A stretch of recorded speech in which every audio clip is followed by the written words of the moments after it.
Hello students, a very warm good morning to all of you. It's Amita ma'am here with your today's lecture. Students, last lecture में बेटा हमने introduction part regarding chapter number second start किया था, जिसमें हमने meaning, concept and definition of sports training को discuss किया था. आज का जो हमारा लेक्चर है वो सेकंड टॉपिक पे रहेगा, that is different phases of training method. इसके साथ हम एक और टॉपिक को डिस्कस करेंगे, that is the importance of training method. So आज के लेक्चर में हम दो क्वेश्चंस को कवर करेंगे. अगर हम फर्स्ट क्वेश्चन की बात करें, that is what are the different phases of training method. कौन कौन से डिफरेंट फेजेस हैं ट्रेनिंग मेथड के, जैसे मैंने आपको ऑलरेडी बता दिया था. तो बेसिकली फेजेस क्या होते हैं, कौन कौन से डिफरेंट स्टेजेस हैं रिगार्डिंग ट्रेनिंग. अगर हम ट्रेनिंग फेजेस की बात करें तो हमें पता है कि ट्रेनिंग मेथड क्या कंसिस्ट करता है, ट्रेनिंग पीरियड्स को. और जो ट्रेनिंग पीरियड्स हैं वो फर्दर स्प्लिट्स हैं किसमें, ट्रेनिंग सेशंस और ट्रेनिंग शेड्यूल्स में. इसलिए जितने भी ट्रेनिंग पीरियड्स होते हैं उनमें जितना भी वर्क परफॉर्म्ड होता है वो किस वे में परफॉर्म्ड होता है, इन अ सिस्टमैटिक वे में. दैट मीन्स कि पहले इनिशियल स्टेज से स्टार्ट होगा, देन मिडल और देन हायर स्टेज पे. अब जो वर्क परफॉर्म्ड होता है वो सेशंस के अकॉर्डिंग होता है, और इसमें जो शेड्यूल्स होते हैं उसके अकॉर्डिंग भी वर्क परफॉर्म्ड होता है इन अ प्रोग्रेसिव वे में. हर एक जो फेस होता है ट्रेनिंग मेथड का, उसकी अपनी स्पेसिफिक एम होती है, जिससे एक इंडिविजुअल पर्सन, दैट मीन्स कि जो एथलीट या स्पोर्ट्स पर्सन होता है उसमें डेवलपमेंट होती है. तो ये थे आपका ट्रेनिंग मेथड के डिफरेंट फेजेस क्या होते हैं.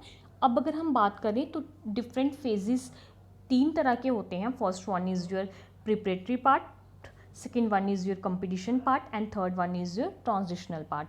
तो अगर हम फर्स्ट पार्ट की बात करें, डैट इज़ प्रिपरेटरी पार्ट की बात करें, तो हमें पता है कि ये स्टेज ऐसी होगी जिसमें एक प्लेयर क्या कर रहा होगा, खुद को कंपटीशन के लिए प्रिपेयर कर रहा होगा. अब जब एक कंपटीशन के लिए प्रिपेयर करता है प्लेयर, तो वो भी तीन स्टेजेस में क्या करता है, खुद को प्रिपेयर करता है. That is preparatory part first, preparatory part second and preparatory part third. अब प्रिपरेटरी पार्ट फर्स्ट में क्या होता है, जो प्लेयर होता है उसकी जर्नल एबिलिटीज़ डेवलप होती हैं with its basic skills. That means कि स्ट्रेंथ एंड्योरेंस डेवलप हो रही है, इसके साथ उसके बेसिक स्किल्स भी डेवलप हो रहे हैं. अब जब सेकेंड स्टेज की बात आती है, that is preparatory part second. इसमें क्या होता है, एक इंडिविजुअल पर्सन की स्पेसिफिक एबिलिटीज़ डेवलप होती हैं, लाइक स्पीड, फ्लेक्सिबिलिटी, कोऑर्डिनेशन, एगिलिटी. इसके साथ उसके एडवांस या फिर आप ये बोल सकते हो टेक्निक्स डेवलप होती हैं. तो जो थर्ड स्टेज है, that is preparatory part third. इसमें क्या होता है, हमारी स्टैटिक स्ट्रेटजीज डेवलप होती हैं, और हम इनको क्यों डेवलप करते हैं, सो दैट कि हमारे ड्यूरिंग द एक्टिविटी हमारे अंदर क्या आ सके, परफेक्शन क्रिएट हो सके, और हम वेरियस टेक्निक्स को यूज़ कर सकें ड्यूरिंग द कंपटीशन. तो ये था हमारा प्रिपरेटरी पार्ट. अब हम सेकंड को डिस्कस करेंगे, दैट इज़ कंपटीशन पार्ट.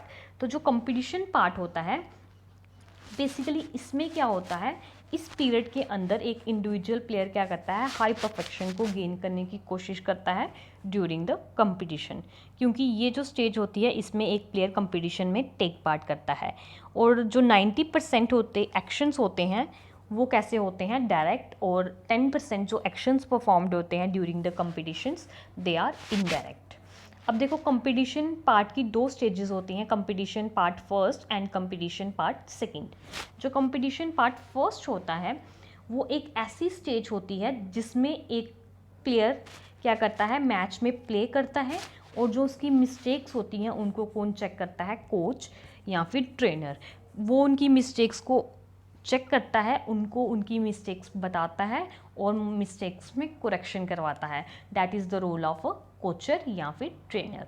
अब जो कंपटीशन पार्ट सेकंड है, इस कंपटीशन में बेसिकली हम क्या करते हैं, हाई परफॉर्मेंस को रिक्वायर्ड होती है, हाई परफॉर्मेंस को यूटिलाइज करते हैं ड्यूरिंग दिस पीरियड.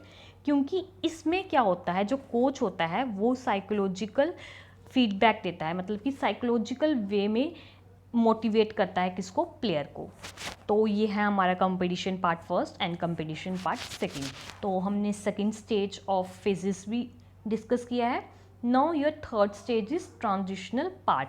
अगर हम ट्रांजिशनल पार्ट की बात करें तो आप सिंपली इसको कैसे डिफाइन करोगे, ये रिलैक्सिंग या फिर रिकवरी पीरियड होता है आफ्टर द ट्रेनिंग, क्योंकि आपको पता है हमें बॉडी को रिकवर करने की नीड पड़ती है, so that in case of any emergency हम उसको क्या कर सकें, उस रिजर्व एनर्जी को दोबारा से यूज़ कर सकें। इसलिए क्या होता है, हम क्या करते हैं, अपनी बॉडी को रिकवर करते हैं। तो बेसिकली ये जो स्टेज होती है ये प्लेयर को क्या प्रोवाइड करती है, रिक्रिएशनल एक्टिविटीज़, जिससे एक प्लेयर अपने अंदर की एनर्जी को मेंटेन रख सके फॉर नेक्स्ट ट्रेनिंग के लिए। मतलब कि जैसे मैंने आपको ऑलरेडी बता दिया है कि अगर इन केस एनी इमरजेंसी हमें ट्रेनिंग की नीड पड़ रही है तो हम वहाँ पर यूटिलाइज़ कर सकें। तो ये था हमारा डिफरेंट फेजेस। अब अगर हम कंक्लूज़न देखें तो हम लास्ट में कंक्लूड कर सकते हैं कि जितने भी ट्रेनिंग मेथड हैं वो हमें पता है वेल प्लान्ड है, और इसमें हम क्या करते हैं, सिस्टमेटिक वे में एक्टिविटी को परफॉर्म करते हैं, जिससे हमारी परफॉर्मेंस डिक्लाइन नहीं होती है। और एज़ वेल एज़ जो ट्रेनिंग मेथड है वो हमें मोटिवेशनल फैक्टर भी प्रोवाइड करते हैं, जिससे हम अपने आप को क्या कर सकें, टेस्ट कर सकें और बेटर रिजल्ट गेन कर सकें। तो ये था आपका सेकंड क्वेश्चन जो हमने डिस्कस किया है। अब हम नेक्स्ट क्वेश्चन को डिस्कस करेंगे, that is the what are the importance of training method. Training method की क्या इम्पोर्टेंस है। तो आपको पता है कि ट्रेनिंग मेथड एक इम्पॉर्टेंट रोल प्ले करता है, क्योंकि इससे क्या होती है, हमारी जो परफॉर्मेंस है वो आउटस्टैंडिंग होती है, या फिर आप ये बोल सकते हो हाई या पीक लेवल की परफॉर्मेंस गेन होती है ड्यूरिंग द ट्रेनिंग। तो ट्रेनिंग मेथड हमारे लिए वे भी हैं जिनकी वजह से हम क्या करते हैं, पार्टिकुलर ट्रेनिंग को साइंटिफिक वे में परफॉर्म करते हैं, क्योंकि हमें पता है कि मैन सारे के सारे नेसेसरी फंक्शंस को खुद से परफॉर्म नहीं कर पाता। उसके लिए उसे किस चीज़ की नीड पड़ती है, ज़्यादा से ज़्यादा ग्रोइंग नीड पड़ती है, जिसकी वजह से उसको कहाँ पर यूटिलाइज़ करनी पड़ती है एक्टिविटीज़ ड्यूरिंग द कंपटीशन। तो अगर हम इम्पोर्टेंस देखें, सबसे फर्स्ट इम्पॉर्टेंस है हमारे पास develop fitness. Basically training method हमारे अंदर क्या करती है, हमारे हर एक कंपोनेंट को, दैट मीन्स कि speed, strength, endurance, flexibility, coordination, जितने भी कंपोनेंट्स होती है उसको रिक्वायर्ड करती है ड्यूरिंग द ट्रेनिंग, एंड जिसकी वजह से हम क्या करते हैं, हमारा जो फिटनेस लेवल है वो मेंटेन रहता है। अब अगर सेकंड इम्पॉर्टेंस देखो, that is the perfection in skills. तो जब हम अपनी ट्रेनिंग को परफॉर्म कर रहे होते हैं, हमारी बॉडी के सारे कंपोनेंट्स डेवलप हो रहे होते हैं, तो उस टाइम पे हमारी जो स्किल्स हैं, जहाँ हम टेक्निक्स यूज़ करते हैं ड्यूरिंग द कंपटीशन, उनमें क्या होती है, परफेक्शन आना क्रिएट हो जाती है। और जैसे जैसे हम ज़्यादा से ज़्यादा ट्रेनिंग परफॉर्म करेंगे, वैसे वैसे हमारी जो परफेक्शन है वो इम्प्रूव होना स्टार्ट हो जाएगी। Now your third is systematic progression. तो हमें पता है कि जब हम ट्रेनिंग परफॉर्म करते हैं या ट्रेनिंग मेथड्स को अप्लाई करते हो ड्यूरिंग द वर्कआउट, तो जब हम वर्क को परफॉर्म कर रहे हैं वो वर्क कैसे परफॉर्म होता है, सिस्टमेटिक प्रोग्रेसिव वे में, क्योंकि इससे क्या होती है, high level of result gain होता है during the competition. And next one your importance is proper overloading.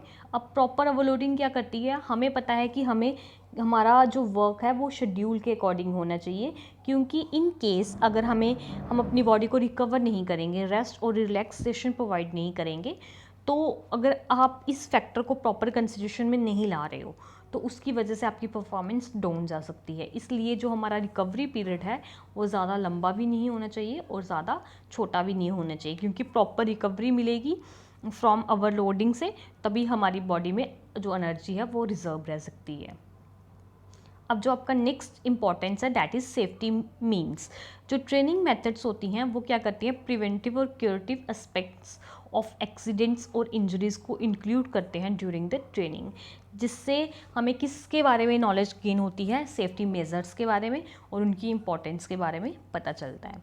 Next one is your psychological factor. तो आपको पता है जब हम ट्रेनिंग परफॉर्म करते हैं तो वहाँ पर हम अपने साइकोलॉजिकल स्किल्स को यूटिलाइज़ करते हैं या फिर डिफरेंट टेक्निक्स को।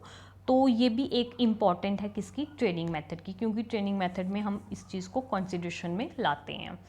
Next one is individual differences. तो मैंने आपको ऑलरेडी बताया है कि हर एक इंडिविजुअल पर्सन की कैपेसिटी अलग होती है, इसलिए जो डिफरेंसेस होंगे वो अराइजेज होंगे डिफरेंट फैक्टर्स पे। तो कहीं ना कहीं जब हम ट्रेनिंग परफॉर्म करते हैं तो वो according to persons ability, person की एबिलिटी के अकॉर्डिंग परफॉर्म करते हैं, जो हमें क्या बताती है कि इस इंडिविजुअल पर्सन में ये चीज़ ऐसे है और सेकंड इंडिविजुअल पर्सन की एबिलिटी उससे ज़्यादा है वर्क को परफॉर्म करने की। तो यहाँ से ही हमें डिफरेंस पता चलता है बिटवीन द इंडिविजुअल्स।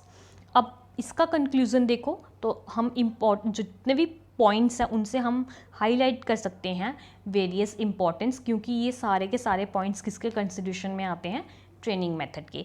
इसलिए हम ये बोल सकते हैं जो ट्रेनिंग मेथड है वो एक वैल्यूएबल रोल प्ले करता है in the development of sports and games activities या फिर स्पोर्ट्स एंड गेम्स स्किल्स। तो ये थे बेटा आपके दो topics, different phases of training method and importance of training method. Thank you.